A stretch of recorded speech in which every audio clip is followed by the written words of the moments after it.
Okay, I just wanted to record this session because there are some internet issues down here, and in case we're not able to do this evening in the usual way, at least you'll have a video to work with.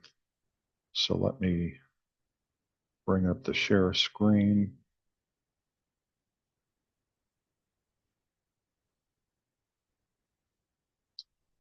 And let's do a little bit with this. Okay. All right, what I wanted to go through this evening was a little bit of improvisational leadership. And the idea is using improvisational leadership with a CIIL baseline. And we'll talk about what that means in another session, but basically the CIIL anagram is really something that came from Pastor Carter in Newark. I think I might have mentioned that to the earlier class, and so we will spend some additional time on that. So having said that, improvisational leadership is obviously based on the idea of improvisation. And it's the give and take and flow and, the emotive communications that we enjoy, anticipation, and some other inputs that are basically behind the idea of doing something unplanned. And it's kind of the idea of taking what's available or taking what's at hand and being able to put it to some kind of use. So, improvisation, in a sense, is making some decisions on imperfect information and in conditions of great uncertainty. It brings into play an interesting word or concept, bricolage. And strictly speaking, what we're talking about is the construction or creation of something from a diverse range of available things. Okay, in other words, stuff that surrounds us and being able to put that together on almost no notice under conditions of uncertainty to make something positive out. The process, in a sense, of creating knowledge for our purposes by piecing together various resources from different sources to address new challenges and opportunities. Now, leadership has many definitions, and there are many different styles and types of leadership. We know about servant leadership, we know about transformational leadership, we know about situational leadership, and so on and so forth. Well, we're adding to that array by injecting the notion of improvisational leadership. But leadership, generally speaking, is the ability to influence others and to guide people towards specific outcomes, arguably specific goals and objectives. And we said that we would use CIIL as a baseline, and basically Pastor Carter's anagram is the idea of charisma, intelligence, integrity, and something called the lid. And whatever else is involved or whatever else we might employ, these seem to be present in all styles and all models of leadership. So, for example, charisma, obviously, it's something that we can't fake. Sometimes we can't even accurately define it, but we know it when we see it. An example might be, and there are plenty of examples out there, but might be Bill Clinton. And whether you liked him or hated him, the idea was that he was a pretty charismatic fellow. Intelligence, and again, plenty of examples out there, but many of the accolades given to Elon Musk are that he is kind of the 21st century Einstein. And whatever else he may or may not be, well, he's a pretty smart guy. Integrity. Well, we can go in a lot of directions with this, but Mother Teresa, I don't think anybody can really argue with integrity in Teresa. Then there's this thing called the lid. And the lid, as we know, is the idea that taking a teapot, we know that we can put stuff in. We can put tea, we can pour hot water in, we can keep adding to it until we reach a point where nothing else will stay in the pot. It just flows out past the lid. And that's kind of analogous to this almost unknown quantity in leadership where we sit back and we rely, especially in the improvisational environment, because remember that improvisation requires quick decision making. We don't have time in management or leadership to sit back and put teams together and get multiple entities involved. We need to be able to act and react quickly. And oftentimes based on uncertainty of information and so forth. And so it kind of relies on our aggregate knowledge, if you will, almost our personal epistemology. And lid, and we'll spend some time with this, is the idea that if, and I think I used this in class earlier, but if we went out of the classroom this evening and walked out front, and somebody on a backhoe that was repairing a pipe in the street or something hollered over, "Hey, do you want to see how to run a backhoe?" Well, frankly, the right answer would be, yeah, sure, absolutely. Now, do I really want to be a backhoe operator? Probably not. But at the end of the day, you never know when I'm going to need that tidbit of information as a leader. And so lid is all of these things. It's the things that seem disjointed that we've parked away for someday in case we're ever on Jeopardy. The father, or certainly one of the fathers, but to my way of thinking, and he was one of my professors many years ago, he's retired. But Dr. Barry Barnes was kind of the father of improvisational management leadership, and he's written heavily on the subject in both areas, published a couple of books. He's actually used the Grateful Dead, and nobody here but me will know who that musical group was, but out of the 60s, and Haight-Ashbury, in California. Um, flower power, hippies, all of this stuff. The Grateful Dead was a very, very influential musical group. They were known for a lot of things, including the idea that they were very improvisational. They might have a set of 4 or 5 nights of concerts, and each night was different because they didn't have a given set list like most bands do today. They got up on stage when the time was right. They started almost like freestyle jamming. And then eventually they went into a song. Now, it might not be the same song they did the other night. The person starting off might not be the same person who was, in quotes, the Jerry Garcia, but who might not be the group leader that night. Maybe it was Phil Lesh this night or somebody else. They did some other things too that were pretty unique and arguably improvisational back in the day. Most roadies got paid something like $10,000, $15,000 to tour with the band and do all the heavy grunt work. And on top of that, it was all the blow you could get your hands on, and all the weed you could smoke, and so forth. Well, the Grateful Dead took a different approach. They made them family. They gave them 401ks. They gave them 40, 50, 60, $80,000 a year salaries. They gave them health care. So it was a pretty unique environment. And Barry Barnes, Dr. Barnes, uses the Grateful Dead as a metaphor for a bunch of things, but he's also written a couple of very interesting books about that. And in one in particular, he writes everything I learned about management I learned from the Grateful Dead. Well, I'm not sure he means that quite so literally, but the same thing applies to his leadership prowess and skills. Before he retired, he was the chair of the leadership department at Nova Southeastern University. So, what is improvisational leadership? Well, among other things, it's kind of an effective use of bricolage, that seemingly disjointed, unrelated pile of stuff.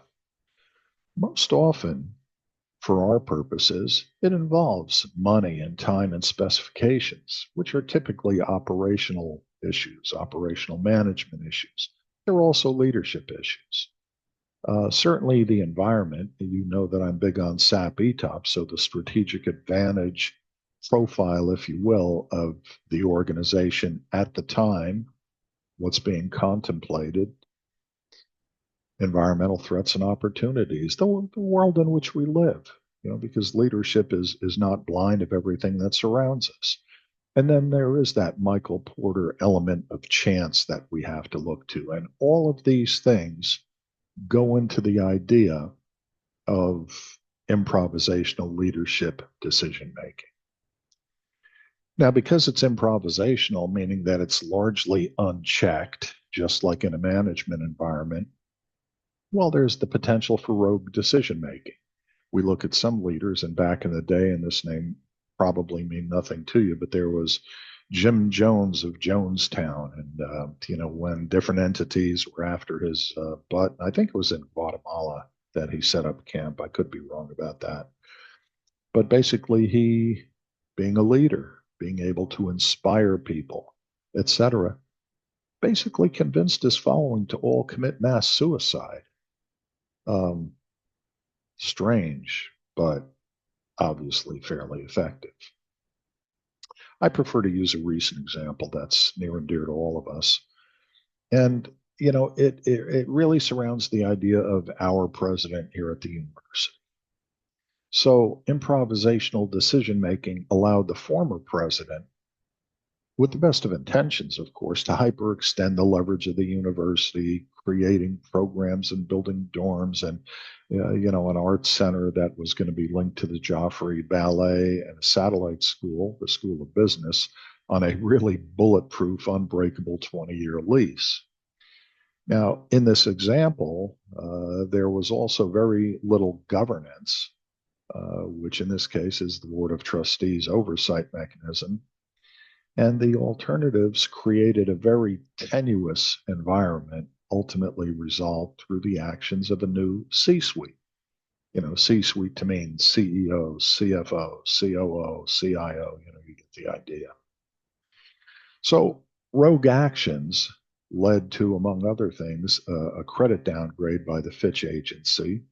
And when they downgrade the debt, obviously servicing debt is based on just like with us, a FICO score, the worse your score, the higher the interest rate you're going to pay. Well, a Fitch downgrade has that same effect.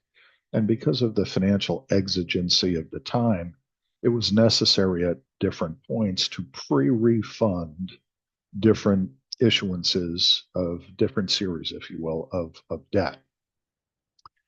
Now, because of the Fitch downgrade, the reissuance of debt to replace the debt that was being retired, had to be done at a higher rate because of the credit downgrade. But also, this allowed the institution to extend the duration and thus lower payments, which was key in helping resolve some of the financial exigency at the time.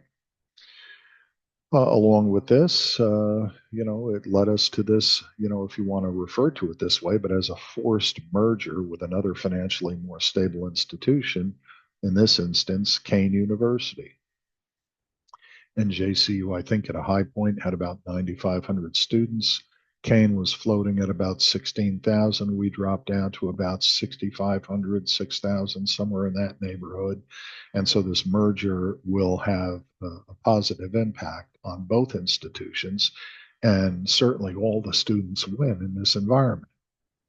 But also, in an effort to streamline some of these things, there was a sunsetting of approximately a third of the university's programs is something I had been given. And if true, that's a big piece. There were initial layoffs with faculty. It started with furloughs, ended with layoffs of something approaching 30%. And there was this carry forward $51 million liability in deferred maintenance. So tough situation. So enter Andy Acebo, enter our president. Now, I don't have to kiss his butt. First of all, he doesn't expect that. But secondly, I'm a full professor. I'm tenured, so I don't have to sit there and worry about, well, will he sign my reappointment letter? I'm already here. I'm already tenured. So I don't want you to think that I'm doing this to, somehow kiss his butt or kiss up to him or something like that, because that's not the case. He's just a very personable, decent human being, well educated, smart guy. And you know what? He sat where you sit. He sat where I sit and where I sat. We all, to one way or another, I guess, had some kind of a challenge coming up, and Andy did too. And that makes him very aware of the environment, very aware of the client base that we serve, if you want to look at it that way. And he's just got charisma and skills and an ability to synthesize and absorb data and information like almost no other. Along with all of this comes financial intervention, of course, and intervention in a financial crisis, basically in order to resolve it. Now we're a state institution, and typically the board of directors, and now a newly constituted board of directors, is tasked with oversight, tasked to make sure that there aren't rogue decisions made in an improvisational environment that are damaging and hurtful to the institution at large. Being a state institution, at the end of the day, everybody stands tall and salutes and reports to the governor. Governor appoints a fiscal monitor. Now, this guy, Dr. Henry Amoroso, is a hugely qualified expert on M&A and rescuing institutions that have financial instability, and a very popular guy in most circles, thrown into, frankly, a very unpopular position by the governor. Governor told him, go fix this. And, this is, and it's a little bit tongue in cheek, but I mean, if you want to know what a magician looks like, you're looking at him. This is what a magician looks like. But put differently, this is also what a leader looks like. Now, the outcomes, well, we have a new leader at the helm, President Acebo, and we deal between the administration, the C-suite, if you will, and the board of trustees to service all of the internal and external stakeholders as best we can. And that process has improved. We actually have the financial stability to stand on our own. That's not what's going to happen, but that's the kind of improvement that Andy and his C-suite, with the imprimatur or imprimatur, if you will, of the Board of Trustees, and under the guidance of Dr. Amoroso, have created for the university. The outcome, well, we will be a newly merged entity, Kane, Jersey City, with approximately, because I don't know the student per student at Kane, but with approximately 26,000 students. That's the second largest institution, state university, against, of course, Rutgers, which is 70,000. So what are some of the outcomes? Well, additionally, some of the outcomes are a peaceful transition for the administration without published negative fallout, which obviously would be disconcerting to students and parents and other stakeholder groups. The merger, of course, creates financial synergies, absorbing long-term debt, fixing deferred maintenance and operations-related debt. And these synergies created by streamlining redundancies in programs and staffing, et cetera, make sustainability secure for the future going forward. This creates, as I just mentioned, the second largest university in the state, approximately 26,000, if not a little bit more than that, students, with, of course, Rutgers in the first slot with 70,000 across all campuses. All right, let me stop share. This is what I wanted to discuss this evening, because we talk about a lot of theoretical leaders and leadership models. I've worked diligently to create this field of improvisational leadership, improvisational finance, improvisational management. As a matter of fact, that's what I've been presenting at this conference this week. And I just thought that, we should kind of put our eye and keep our eye, how in golf, and maybe you don't know, they tell you, well, don't look up to see where, the shot goes, because, yeah, you'll see it go off into the woods. Always keep your head down and keep your eye on the ball. Well, that's kind of what we're trying to do here. And so we're using local leaders, local leadership, and we will go further into some of the theories that impact and affect us. But for this evening, assuming that I cannot sustain the internet because it's been tough here this week. Hopefully, we will have this and you'll be able to catch what I intended to do this evening. As always, I ask for questions, issues, and concerns, but since this is on tape, you'll have to text me or email me or put it in the message board on Blackboard. All right, blessings to all. I'm going to stop the recording, upload this to YouTube, and then put the link in Blackboard so that you can get at this. Blessings to all.